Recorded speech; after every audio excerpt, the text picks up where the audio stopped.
Some fighters are technical, some fighters are powerful, and then there are fighters that some people pay to watch, and Uriah has become one of those guys. Two-time Fremont champion, explosive, creative, switches stance, and now stepping into another major matchup against the state champion while continuing to test himself internationally. But what makes Uriah interesting isn't just how he fights, it's how he's developing, how he's evolving, and how he's growing. So we're going to get into it right now. Uriah, welcome. Thanks for joining me. Hey, thank you, man. Thank you for having me. Appreciate You it. got it, brother. Hey, take me back to the first time when you walked into Fighter's Chance. I know not everybody's gotten a chance or opportunity to hear that backdrop, and so I want to run it back a little bit. Take me back to what you remember when you first walked into Fighter's Chance. First time ever? Yeah, Or yeah. uh, oh man, I think I want to say I was 14. I just walked in there and there were a lot of older guys back then, but just a lot of people that I was very nervous when I was walking in there. I didn't know what I was really getting into. I was like, boxing, something I've never really tried. But I'd come off of.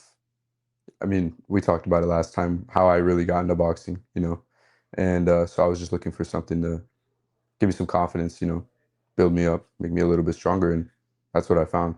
So yeah, it Yeah, was pretty scary though, first time. Yeah, a little intimidating. So I would you say. you weren't really thinking about something long term. It was just like, hey, let me get in here, let me figure out what this is. Maybe I'll get some confidence, right? Yeah, yeah, stuff like that. Yeah, I just walked in there. I was just trying to learn how to, defend myself. Just kind of seeing. I really didn't. Yeah, I didn't think it was going to be a long thing. Like I was going to be in there for a while or anything. So. When would you say it kind of clicked for you though that you were, considering this becoming more than just, a one-off gym session that you're walking into and something more. I would say, I started going consistently, and at first they put me in the kids class, and as I, excelled up into there, they put me in the comp team, and Storm started explaining to me what a, competition was, etc.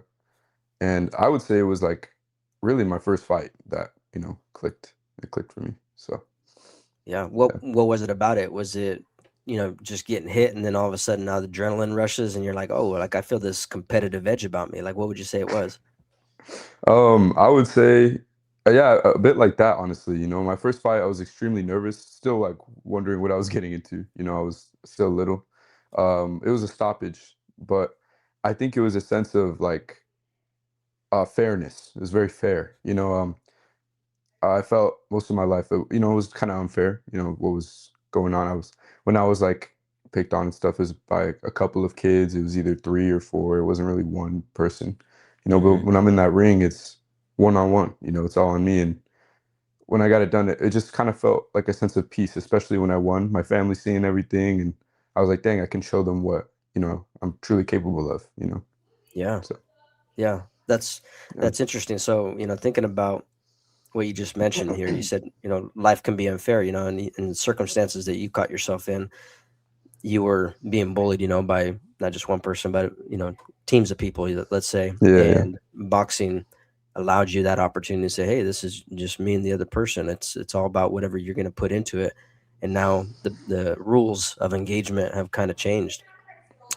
Looking back on where you are now, in light of that event of your life, right, and that changing now who you are, yeah. those people that maybe intimidated you back then, like what's that kind of relationship now? Are those people that champion you, that see you, or do you talk to them anymore? You don't have to call out any names or whatnot, but I'm curious I about how will, I people will. look at you. Um, yeah, I would say, especially even like just a couple years going into boxing, they started changing a lot more. You know what I mean? As I started to grow a bit in stature and box a little bit more. But now I would say I still talk to them. They weren't really enemies, and obviously I'm a Christian man, so I always forgive. But even the worst ones that would like always dog on me, especially when I was little, skinny, whatever. Yeah, I still talk to them. I've already forgiven them. I just keep that connection no matter what, and I remain Yeah. humble. Another thing is boxing has humbled me extremely. It's built me up and then humbled me time after Mm, time again. I love that about boxing. yeah. So yeah, Yeah. That's amazing. That's phenomenal for parallels back into life, right? Because life can humble you, Right. and you learned it in the boxing gym. Definitely allows you to remember those moments as well when it comes to life. You know, Yeah. would you say there's a specific moment, through this boxing season where you realized, man, I'm different. I'm not the same guy I was, 6 months ago, a year ago, 12 months ago, whatever it was. Was there something that was a switch that kind of, I guess, turned the identity piece on, where it's like, hey, I'm not that other person that I thought I was? Um, ooh, that's a tough question. Hmm. I would say I would say it was I think honestly, this is honest. The first time I think it was no, the second. I technically the first time, but it was fights on Fremont too. When I fought, I rematched this kid. His name was Cyrus Beams, and I had lost to him the first time. So they set up a rematch hometown, and I beat him. And in that, I just kind of like I remember most of the fights before that, I was really scared going in. I kind of had that like mentality of being afraid. Kind of what's the word?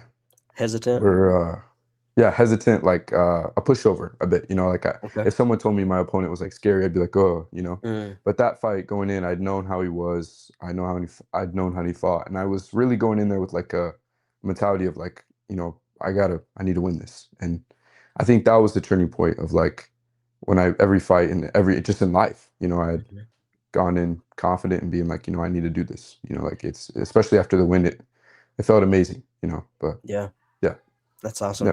yeah. Regarding your fighting style, I've got a chance to watch you, a handful of times, and I think many people would agree with me that your style stands out immediately. I'd say, a combination of explosive, sometimes unpredictable, switching stance. Where would you Yeah. say that your style comes from? Like, describe it for me, and where it came from. I think Storm probably said something about this, but a lot of the oh, and I love the dude. A lot of the inspiration is from Manny Pacquiao. I Okay. love Manny Pacquiao. Yeah, and Marvin Hagler. That's where I got the switching stances from. Mhm.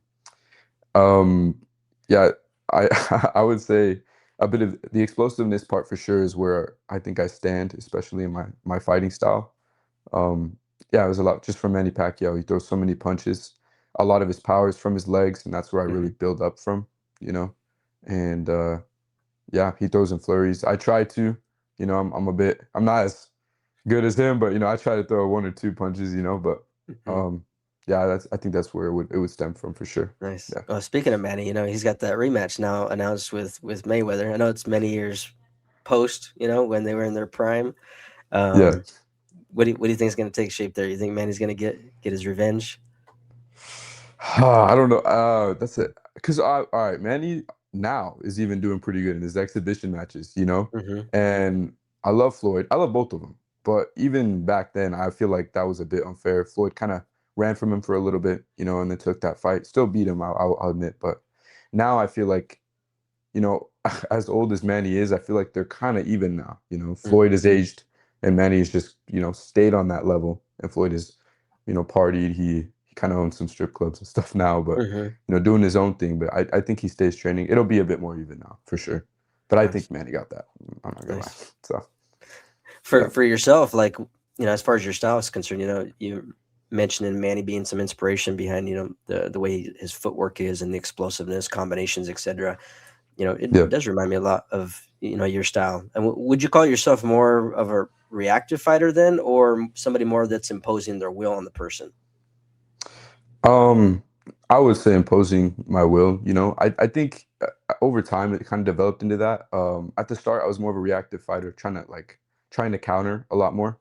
But I think I was more prone to getting beaten because I do have good defense, but I'm not really good at that. When I'm applying the pressure and going forward, moving forward most of the time, that's where I can actually work and like explode into my punches. It's kind of hard to explode as you're backing up, you Right. know. So Yeah. pressure is my main key there most of the Yeah. time. Gotcha. Yeah. But Pressure's yeah, your friend. Yeah. That's awesome. yeah, Yeah. it So in is. in the first 30 seconds of a fight, like, what's typically going through your mind in the first 30 seconds? Like, cause this thing goes quick, right? The rounds go fast. Boxing wise, Yeah. Boxing wise. oh, oh man, I don't know. First 30 seconds, just get to the middle, get to the middle, get to the middle.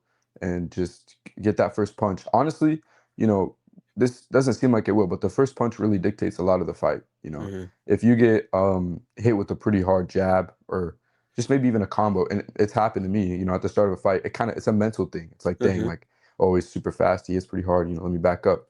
But you know, over the rounds, you can get him. He'll tire out. You know, he'll wear down. You know what I mean? Mhm. So that first punch always just kind of sets the pace for the fight.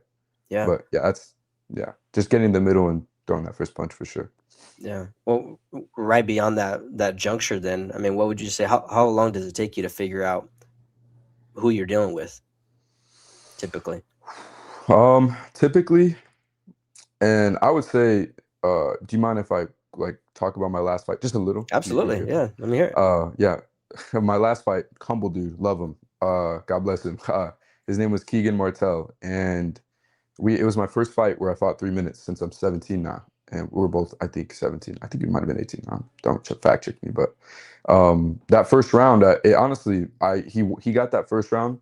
Second and third, I really put it on him, but it took me that whole first round to just kind of figure out what he was doing. And to be honest, like the the amount of time the rounds are, like whether it be 2 or 3 minutes, Mhm. dictates a lot of the pace of the fight.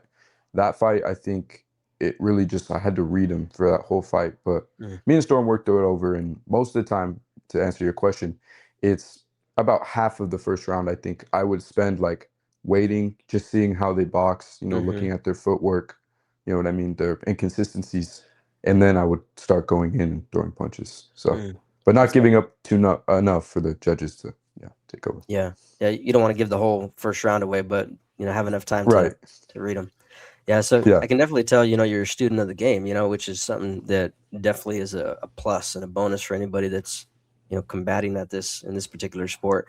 What would you Yeah. say from a technical side? What's something that you've really sharpened or honed in on over the last year? Um, I would say, and honestly, what I didn't have a lot of was my Well, I guess I don't know if this would be surprising, but my athletic ability. You know, uh, Hmm.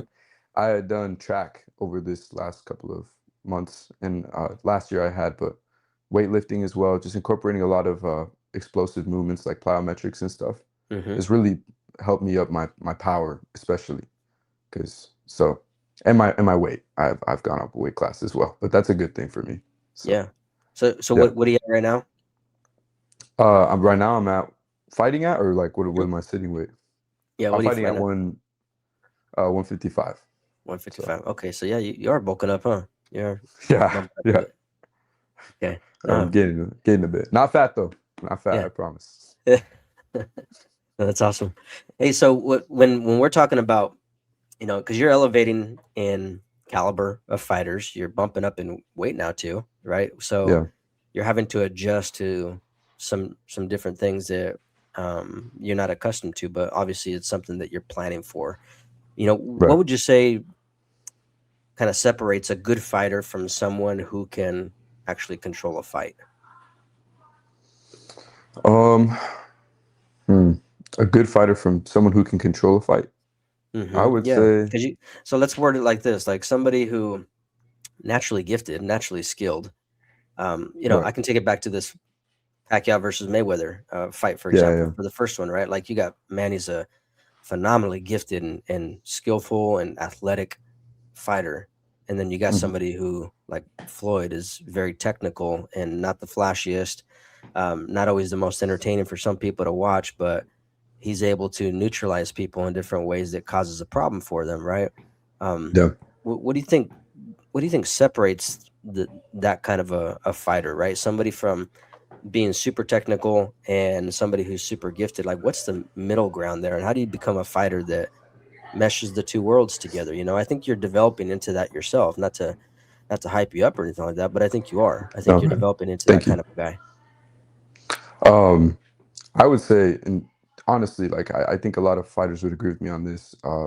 It's mentality. You know, to go back onto that fight, I love both of them. They both have incredible backstories, especially Manny Pacquiao. You know, Hmm. I love the dude, but a lot of Floyd's mentality, you know, honestly, besides his lifestyle, whatever, is hard work. You know, Hmm. like he has a lot of stories where he would go on. go partying, and then after that he would go run like 12 miles back home and stuff like that. Like no matter where he was always putting in the work, and he just kind of had an obsession. You know, they both Yeah, did, but Floyd, like no matter what, was always thinking about boxing, doing boxing, yeah, and that's what I love about Floyd too, as well. But I think it's a mentality shift, honestly. yeah. No, So I think you mentioned something pretty critical there. Floyd, mhm. granted, he had his eyeballs and mind on all kinds of other things that maybe aren't healthy for you, right? Like the strip clubs and all that, like you're talking about. Yeah, But yeah, yeah, you do see this obsession with boxing in a different way than Manny. Manny was into politics, is in politics, and so maybe their focus is, maybe Floyd had a little bit more focus on boxing than Manny did in some ways. So right. that's a good observation there. You're Thanks. obviously a fan favorite for Fights on Fremont, and so um, something that I'm sure that I don't know, maybe you feed off of.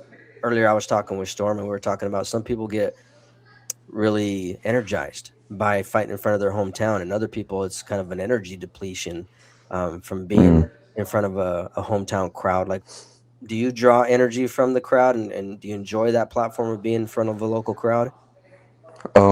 Oh, I'm gonna be honest. Yeah, I love, especially people that I know watching me box, do the thing that everybody asks me, how'd your fight go? What was your last fight? Now they finally get to see it. Hmm. It's really, yeah, energizes me for sure to showcase what I can do, especially to a lot of faces who have never seen me fight before. Yeah. So, Okay. So the yeah, fact that we know now, it energizes you, and you're going to be coming up on another one coming up here. Do yeah. you feel the expectation or the pressure to put on a show, and how is that going to change things for you, being that you're going to be fighting? Um, oh yeah. And you can ask Storm as well. I talked to him about this. I will admit I had a bit of a rough patch, oh, my last fight's on Fremont. We don't talk about it, but like Uh-huh. it was a bit of a rough patch that I went through, and over the summer I, trained a lot more, got into boxing, and then I had taken my kind of my comeback fight, I would say, in Fort Hall, and I almost stopped the kid, but he great kid by the way, but you know, and then I build up from there. Now we're in Canada, but I really this time, especially in front of everybody that saw me last year. I want Hmm. to show that I've made a lot of improvements and I can do a lot better. So, Yeah. Well, and yeah. then that's awesome. You're getting these opportunities, like to get outside of your region and face some different competition, and really kind of test yourself and learn from these experiences. Speaking of that, you're in Canada right now. Yeah. Talk to me a little bit about that and what you're expecting coming up, because you're going to be fighting coming soon, right? Pretty soon. Yeah. Yeah. Weigh-ins are in about an hour Yeah. half. So, yeah. Um, like what am I expecting to do or like Like, what are you feeling? Like, being the fact that you're in Canada, you're a little ways from home, and you're going to be, meeting some different people. Like, what are you feeling right now? um I'm not gonna lie, a little bit of nerves, for sure. My fam isn't here. It's really just my team, but Hmm. that also builds me. It's showing that that's who I'm here to support, especially on an international level. People are gonna look at Fighter's Chance and they're gonna hear us. They're gonna hear the announcer saying from Rupert, Idaho, be like, "Whoa, like this kid's from far away." So I got to Hmm. show them, where that's from, especially in my performance. Yeah. But yeah, What are you learning about yourself? The during these moments where you're like traveling for competition, like what is it that you're picking up and learning about yourself? um, for sure that and then a lot last time as well.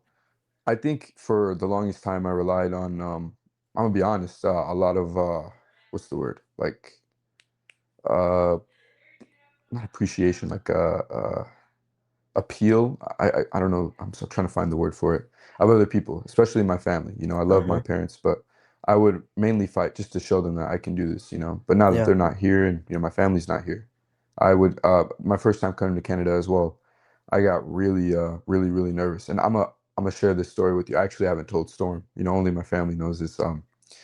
There was a moment before I fought in Canada that I had told Storm I'm gonna go get changed. I got changed and I actually went out to the front of the building and I'd called my mom, and I'm not gonna lie, I was tearing up a little bit. I was like, I'm scared. You guys aren't here.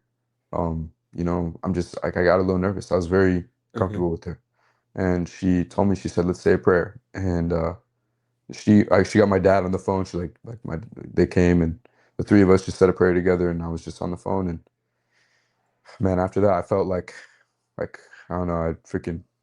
I was on steroids. Yeah. I felt energized, ready. I told my parents, thank you. They watched the live, and I ended up beating the kid. Tough kid. He was very tough. But, I think God, I would say, is what I rely on a lot more, especially when I'm out in places like this and everywhere. But, when I don't have family or people Hmm. that I love these guys, but people that like, uh, you know what I mean? Do you get what I'm saying? Like, Absolutely. Yeah. yeah, yeah, yeah, yeah, Yeah. yeah, yeah. Earlier, what you were talking about, which I think you were trying to find the words for, Hmm. is your dependency was upon man, but you found through connecting with your mom and your dad and praying that your dependency is really upon God. It's not man. And so Exactly. that's the thing that you're learning. And you going away from home, it's kind of like going out in the wilderness, right? You go out in the wilderness, and some people say they feel closer to God when they're out in the woods and middle of nowhere and they got no cell phone service and all that stuff. And there's some truth to that, when you're able to get off alone, in the wilderness per Hmm. se, just like Jesus did, right? And he'd go off and he'd pray, and he was alone with the Exactly. Father. That's when he got into some deep moments of reflection and inspiration and revelation. And I think Hmm. that that's what you're finding is that as you're growing and developing as a fighter, your reliance is upon God. It is upon something greater than yourself, and that's encouraging to hear Exactly. from me, because I think that you as a young man, and you're growing and developing your skill set, you're getting on these larger stages, and you're using that as an opportunity to glorify God who put you there and gave you those skills, gave you those talents, gave you those abilities. And that's what we should do. We should recognize the one that gives them. And that's completely okay to do. Exactly. So props to you. Yeah. Hey, thank you, man. That's what I look to do every single time. Like best thing that's happened in my life, honestly, was finding Jesus. So, every time I'm on that ring, and I'm trying to showcase my skills, I also want to glorify God in everything that I do, Yeah, especially there. So, absolutely. yeah. That's cool to hear. And you know what? I'm gonna pin it on right there, because there's nothing else that's more important than that. So I'm gonna leave it with that. I'm so excited that I Thank you, got a man. chance to chop it up with you again, Uriah. Looking forward to hearing the results that come from this weekend being up in Canada. I know that you're gonna tear it up no matter what. Things are gonna go well for Appreciate you. it. So what was I gonna say? I don't want to say good luck, good fortune, blessings to you. As you go and you Thank step you, into man. the ring in Canada, you got it. Yeah. Thanks, All brother. right. Hey, thank you for having me, man. Appreciate You it. got it.